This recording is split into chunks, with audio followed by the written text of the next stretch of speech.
के दर्द को महसूस करते हुए हुकूमत पंजाब ने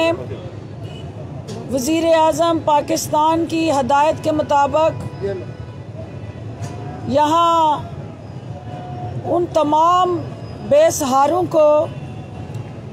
पनाहगाह की शक्ल में जो सहारा फराहम किया, जहाँ दिन भर के थके हुए मजदूर जो हैं, मेहनत कश दिहाड़ीदार, रेडी वाले, छाबड़ी वाले, जो यहाँ खुले आसमान के तले शदीद सर्दी में ठिठर कर सोया करते थे, वज़ीर आला उस्मान बुज़दार की काविशों से हमारे गैर हुकूमती पार्टनर्स, समाजी तंजीम और मुखय्यर हजरात ने जिस आला कारकर्दगी का हामल ये मंसूबा चला के अहले लाहौर के दिल जीते हैं और दुनिया और आखिरत में अपने परवरदिगार को राज़ी करने का इससे बेहतर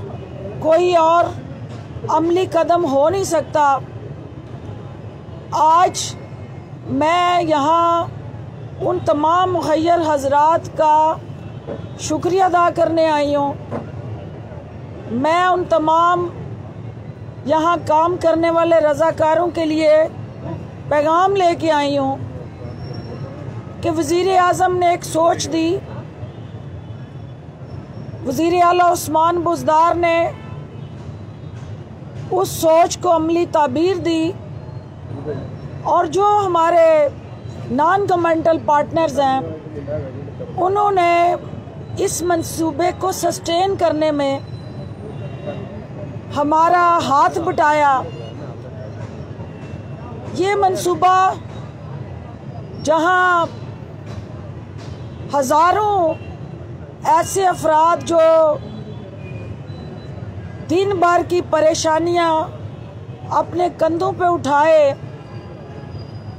रिज़्क़ हलाल के मुतलाशी भूखे अपना पेट भरने के लिए इस पनाहगाह का रुख करते हैं, यहाँ ना सिर्फ उनको बेहतर खाना दस्तयाब है बल्कि आरामदेह रिहायशी सहूलत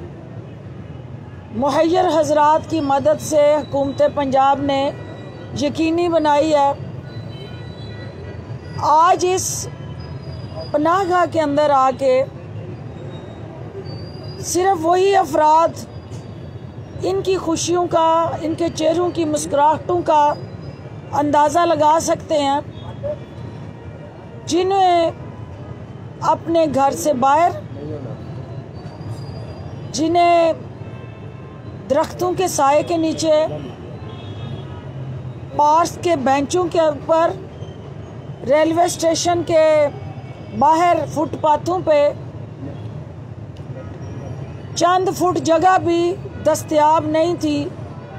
जिस पे वो थका हारा मज़दूर जो है वो अपनी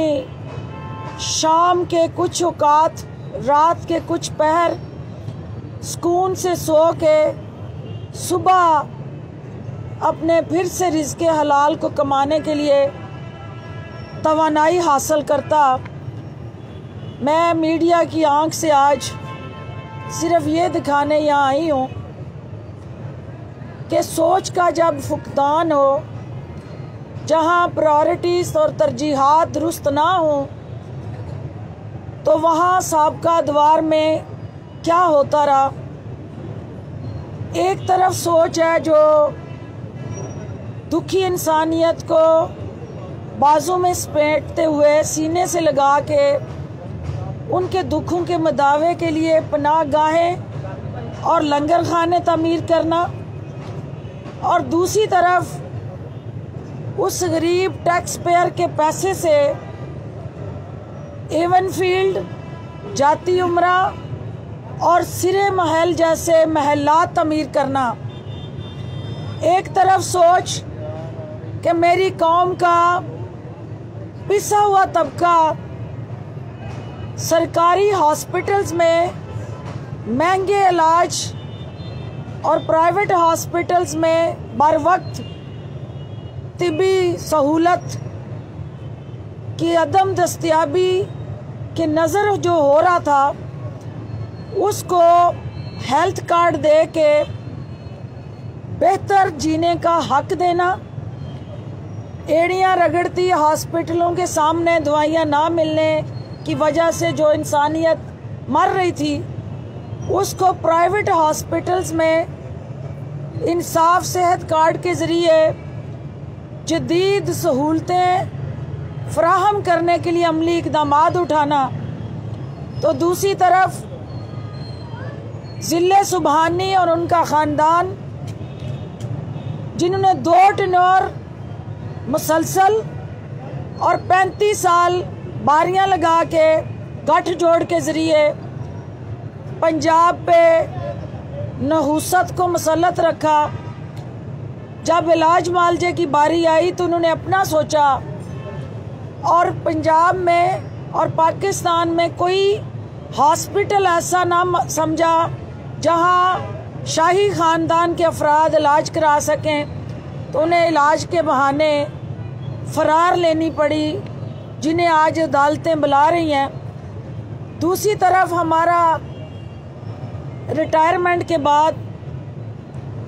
60 साल 65 साल की उम्र में पहुंचने वाला बुज़ुर्ग जो है, जो सारी ज़िंदगी औलाद का सहारा बनता है, उस बच्चे को अपने कंधों पे उठा के खिला के अपनी जवानी उस पर कुर्बान करता है। जब बुढ़ापे में पहुंचता है तो वो वालिद या वालदा बोझ बन जाती है औलाद पे। रियासत ने, हुकूमत पंजाब ने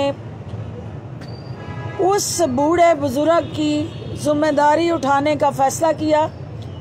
और वसीला रोज़गार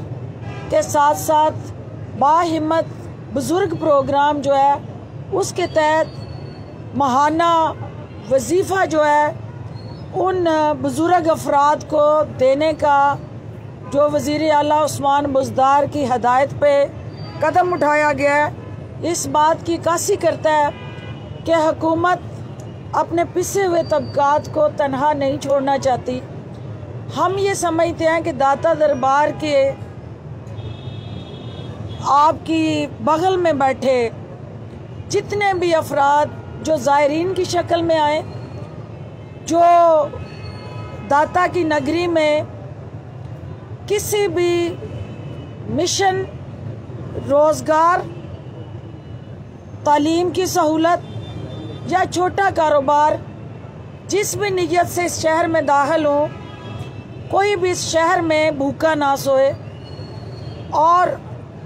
उसके हम खाने पीने का भी बंदोबस्त करें, उसकी रहाइश को भी यकीनी बनाएं और उसके साथ साथ उसको तहफ़्फ़ुज़ भी दें। ये मंसूबा यकीनन उन तमाम जज्बात एहसासात की अक्कासी करता है जो आप सब के दिल में मौजूद है कि हम अपने दुखी बहन भाइयों को किस तरह सहारा दें, उनकी ताकत बने। मेरे भाई इजाज़ गोहर साहब और उनकी टीम जो यहाँ काम कर रही है, अभी मेरा ख्याल है ट्रैफिक कंजेशन की वजह से वो यहाँ नहीं अभी पहुँच सके हमारे साथ। वो इस मंसूबे में कैमरे की आंख से दिखाएंगे कि डेली यहाँ पनाहगाह के अंदर जो खाना दस्तयाब होता है और कितने अफराद डेली इससे मुस्तफ़ीद होते हैं, वो आप ख़ुद देखेंगे। मैं अभी कुछ देर पहले एक कनीज़े अव्वल जो हैं वो हुकूमत पे बरस रही थी, गरज रही थी, उनकी चीखें आओ बका और फरियाद जो है मीडिया में गूंज रही थी। तो मैं आपसे सिर्फ ये कहना चाहती हूँ कि इससे बड़ी बदकिस्मती क्या होगी कि चोर ऊंची आवाज़ में मचाए शोर, और बजाय इसके कि ब्रॉडशीट के उस इशू पे जो इनकी स्याहकारियाँ, काले करतूत जो हैं वो बैनुल-अक़वामी सतह पे बेनकाब हुए हैं, जिसका इस हुकूमत से कोई लेना देना नहीं है। वो इस हुकूमत ने ना ब्रॉडशीट के हवाले से वो तमाम जो तलह हकीकतें मीडिया के ज़रिए, सोशल मीडिया के ज़रिए ब्रॉडशीट ने उजागर की हैं, वो आई ओपनर है नून लीग के हवारियों, हशामदियों और दरबारियों के लिए कि वो बजाय इसके कि शर्मिंदा हों, तौबा करें और आवाम से माफ़ी मांगें कि आपने हमें रहबर समझा, रहबर बन के हमें चुनते रहे और हम आपके राहज़न बन के आपको लूटते रहे। वो चोरी भी कर रहे हैं और उसके साथ साथ सीना जोरी भी कर रहे हैं, और ये चोरी और सीना जोरी का डटाई के साथ मुजाहरा जो PMLN के तर्जमान कर रहे हैं, पूरी कौम के सामने ये तमाशा बने हुए हैं और आवाम की आंखों में मिर्चें डालने में मसरूफ़ अमल हैं। मैं इन नादान दरबारियों से ये कहना चाहती हूँ कि ज़िले सुबहानी हिजरत कर गए हैं और शाही ख़ानदान जो है वो बैरून मुल्क मज़े ले रहा है, और आप लोग जो हैं वो उनकी दिफा में जो बेवक्त की रागनी राग रहे हैं। आवाम जो है वो जवाब चाहते हैं, प्रेस कॉन्फ्रेंस के बदले प्रेस कॉन्फ्रेंस नहीं चाहते हैं। आवाम हकायक चाहते हैं और आवाम ये जानना चाहते हैं कि ज़िले सुबहानी जिस एवन फील्ड के हवाले से इनकार करते रहे, आज जिस शान से वो वहाँ मुकीम है उसका कोई जवाब दें। जिस 3 दफ़ा के वज़ीर आज़म के बच्चे पाकिस्तान आने से कतराते हों और वो सिर्फ पाकिस्तान में सियासत करने के लिए इसको वासराए हिंद की तरह इस्तेमाल करते हों कि जब हम इलेक्शन आएगा वज़ीर आज़म के लिए गठजोड़ से, चोर दरवाज़े से, बैनुल-अक़वामी साजिशों के तहत हम फिर पाकिस्तान आएंगे ताकि हम इक़्तिदार में आए। अगर हम इक़्तिदार में नहीं तो उस अवाम को, हम जिनको कहते हैं कि वो हमारे साथ हैं, उनको लावारिस छोड़ के हम अपने बच्चों के पास चले जाएंगे और कौम के बच्चों को हम बैंकों में गिरवी रख के लावारिस और यतीम छोड़ के चले जाएंगे। वज़ीर आज़म इमरान खान हर यतीम का सहारा भी बनेंगे, लावारिस के वारिस बनेंगे, और जो सियासी लावारिस हैं, जो इस वक्त सियासी यतीमों का टोला है जो लोरा लाई में खड़े होके कल गरज रहे थे, बरस रहे थे, उनको भी आवाम जो है वो ये पूछना चाहते हैं कि आपने कश्मीर कमेटी के चेयरमैन की हैसियत से कश्मीर पर चढ़ाई का कभी ऐलान नहीं किया था। आज क्या वजह है कि कश्मीर की तरफ रुख करने की बजाय, मोदी की तरफ मुंह करने की बजाय आपकी तोपों का रुख जो है या पिंडी की तरफ होता है या इस्लामाबाद की तरफ होता है, तो इससे ये जाहिर होता है कि दाल में कुछ काला है। और आप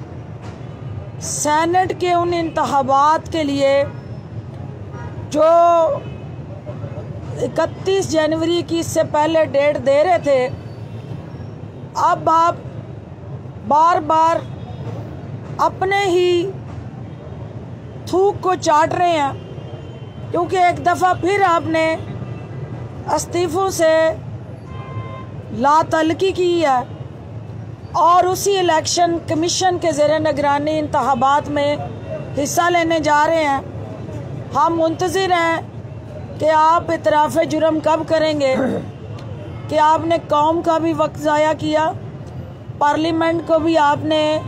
बेतुकीर किया और असल हकीकी जमहूरियत का चेहरा भी दागदार किया, जिसमें अपोजिशन का किरदार जो आपको अदा करना था आपने ना किया। और हुकूमत और अपोजिशन जमहूरी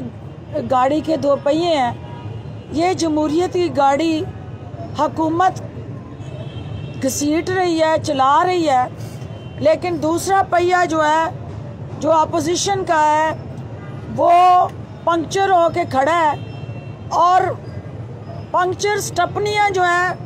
वो अपोजिशन का दिफा कर रही हैं। तो इस जमहूरी गाड़ी को पटड़ी पे रवां दवा रखने के लिए अपोजिशन को अपना किरदार अदा करना है, हुकूमत को अपना किरदार अदा करना है। दोनों ने मिल के पाकिस्तान के अवाम को रिलीफ देने के लिए, मुश्किलात से निकालने के लिए आईनी और कानूनी तकाज़ों को पूरा करना है। आप सबका बहुत शुक्रिया। डॉक्टर साहब, मौलाना फजल रहमान हुकूमत से तो नाराज़ हैं ही, हमें यूँ ज़ाहिर लग रहा है कि अब मौलाना साहब जो है PDM में जो शामिल जमातें थी उनसे भी नाराज़ नजर आते हैं, क्या कहेंगी? मौलाना साहब को सबसे पहले ये पता होना चाहिए कि जिसका नाम जरदारी है और जिसका नाम नवाज शरीफ है, ये वो बिल्ली हैं जब मुश्किल आती है तो ये अपने बच्चे नीचे पंजे को नीचे ले लेते हैं। तो मौलाना साहब जब इनका मफाद होगा सबसे पहले ये आपको नीचे लेंगे,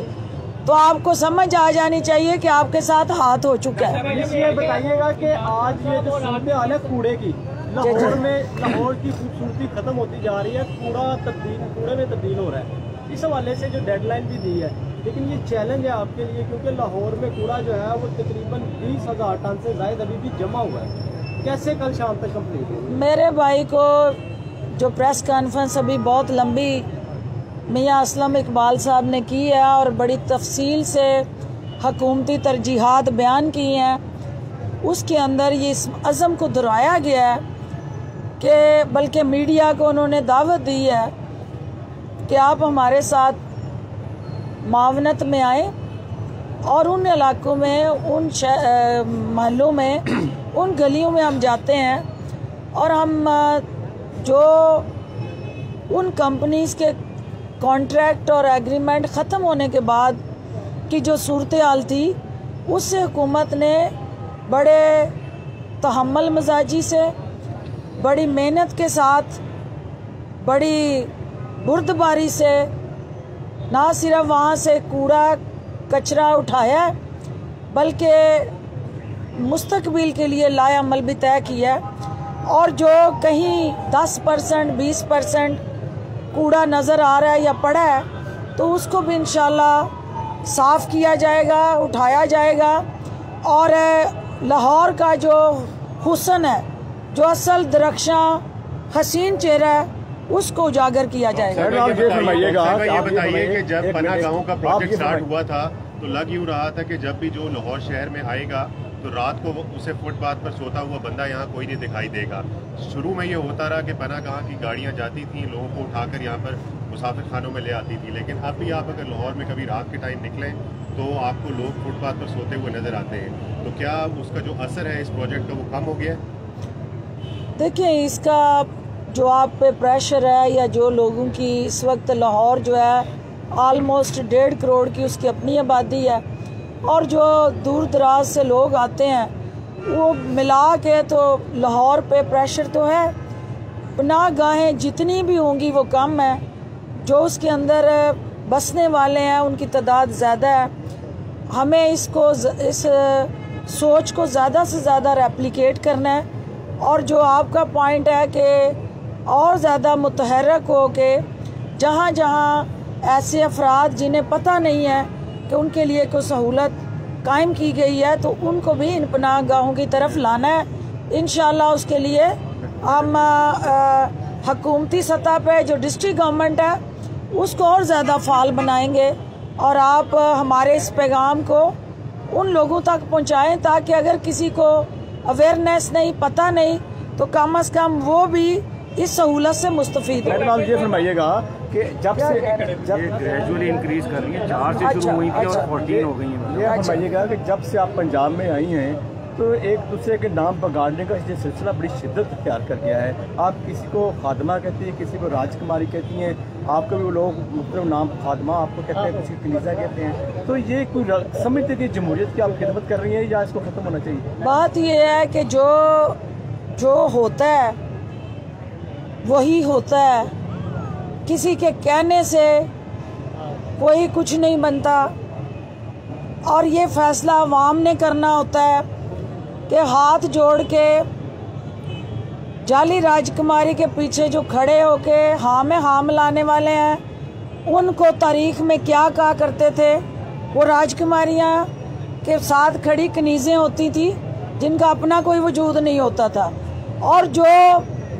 अवामी लोग होते हैं उनको जो मर्जी को कहे,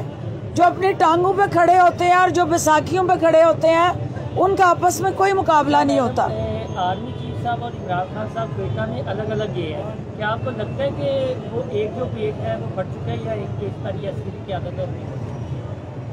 देखिए जी प्राइम मिनिस्टर साहब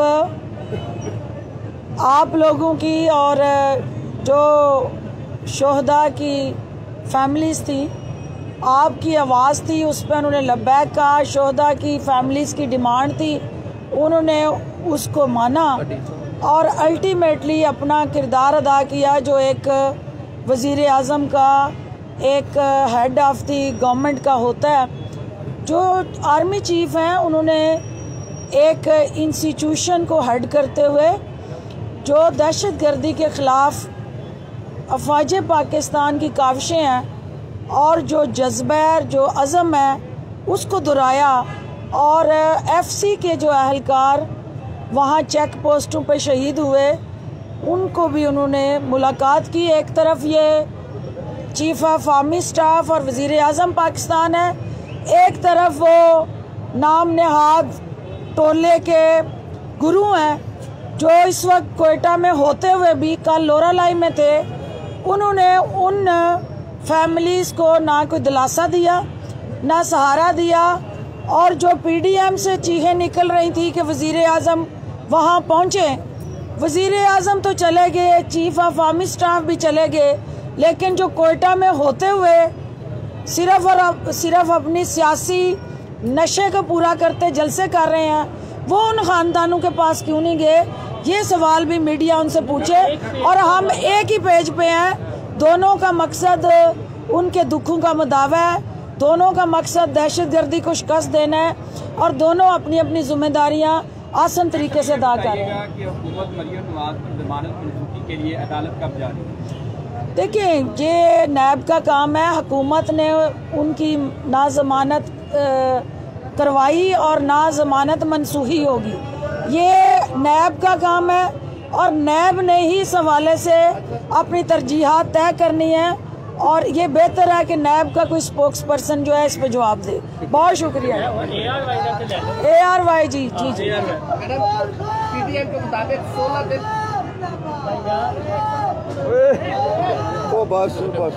पीडीएम के मुताबिक जी बोले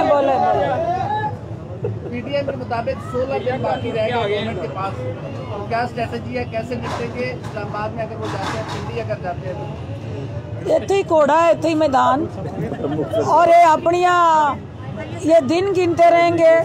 और दिन गिनते गिनते जो है जो तारीखें देने वाले थे खुद तारीख में दफन हो जाएंगे। मैं वेलकम करती हूँ अपने भाई को,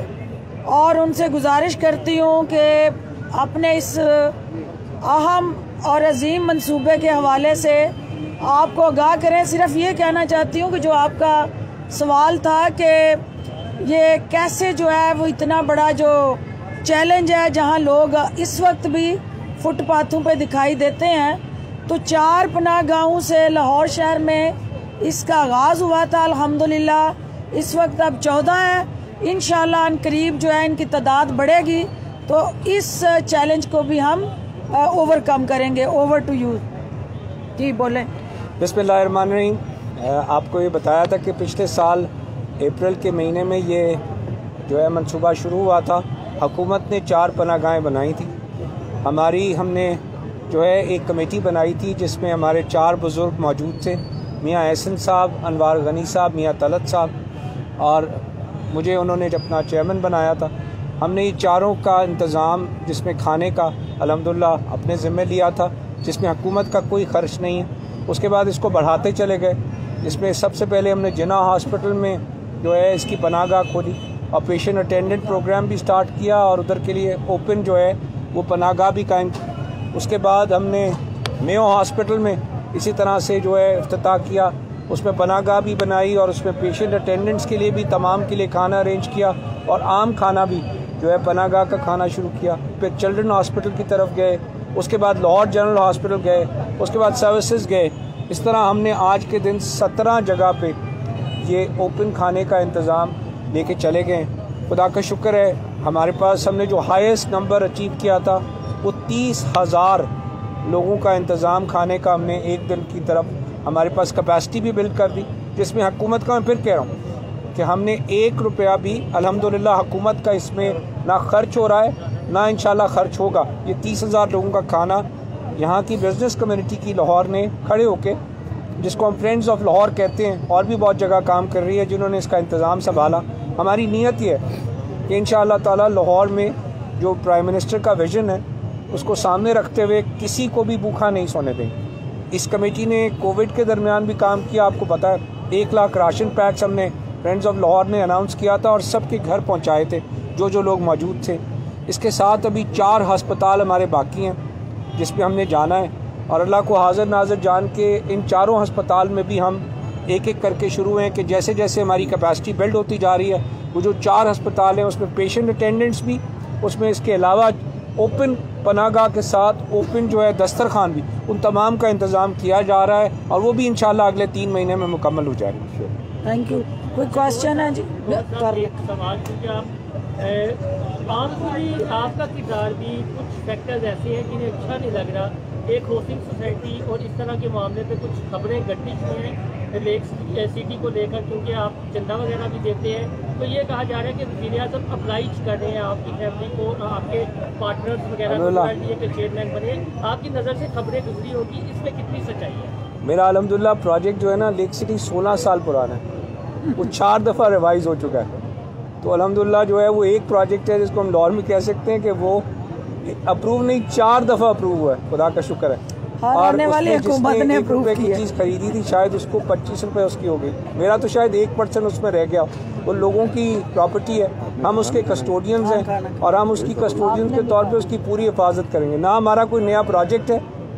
ना हम कोई नया प्रोजेक्ट ला रहे हैं। ये जो काम है ये काम हम अल्लाह को हाज़िर नाज़िर जान के कर रहे हैं। इसका काम किसी जो है वो मकसद से है, ये सिर्फ अल्लाह से मकसद है और सिर्फ अल्लाह की रज़ा के लिए काम किया जा रहा है। बहुत शुक्रिया जी। खाना खाना है।